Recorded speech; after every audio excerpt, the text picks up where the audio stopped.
And then, of course, it's an issue for us as horse owners or facility owners. It can make it really difficult to do chores. It's no fun to, catch a horse in a muddy paddock. And it's not pleasant for us to look at or our neighbors to look at, and it's, not going to be anything that's going to increase the value of our properties as well. And then environmentally speaking, one of the big concerns and one of the reasons why I do the work that I do with different agencies is the environmental impacts that these kinds of conditions can make. And they're actually pretty serious impacts and can have implications to each of us as well as to the bigger picture. And that is the mud and erosion and runoff that can come off of our horse properties when they are muddy.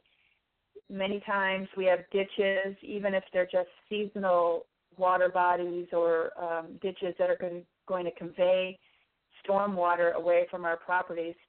And they'll pick up the nutrients from manure and from urine, as well as organic material or sediments from an eroded stream bank. And these things then get into the surface water and can cause problems for aquatic life. And usually it's fish and shellfish that are hurt first by this kind of pollution, which we call non-point pollution, that gets into the water. And that's a big concern for all of us, or it should be a big concern for all of us, because it has a lot of economic impacts, but as well as a big environmental impact for each of us. If there's something that's affecting the fish in our streams, it's eventually going to come home to hurt us and cause a problem for us in some way. So we usually refer to salmon or fish that are in our streams as kind of like the indicator species, kind of like the canary in the cage. If there's something that's affecting fish, it's going to affect us all eventually.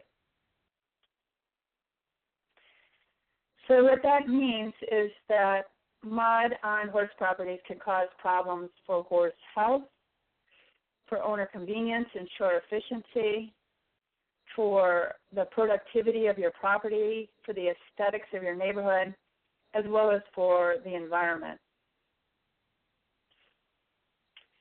So in order to unravel the mud problem, what I like to do is just kind of define what mud is. And I know it always seems kind of silly to do that and kind of self-explanatory, but I think it's good to think about it and kind of get your mind around it.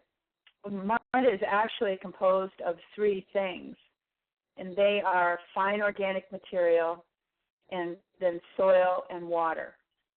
And the fine organic material is really the key component, because fine organic material is very, very good at holding moisture. It actually holds about 200 to 300 times its weight and moisture. And that's part of the reason why we put things like manure into our gardens. It's partly for that moisture holding capacity as well as for the nutrient value. But, we probably don't want that moisture holding capacity in our paddocks. So let's look at 6 tips for busting mud and for tackling the mud problems on our horse properties. So what I'm going to talk about here is just a kind of an overview of some of the issues. I've broken it, or some of the options, and I've broken it down to 6 simple tips. So the first one that we'll talk about is establishing a sacrifice area. The second one is picking up manure on a regular basis. The third is footings for paddocks, and then footings for other high-traffic areas. We'll talk about that. And then gutters and downspouts, and then trees as mud managers. Establishing a sacrifice area is really important for many aspects of managing a horse property.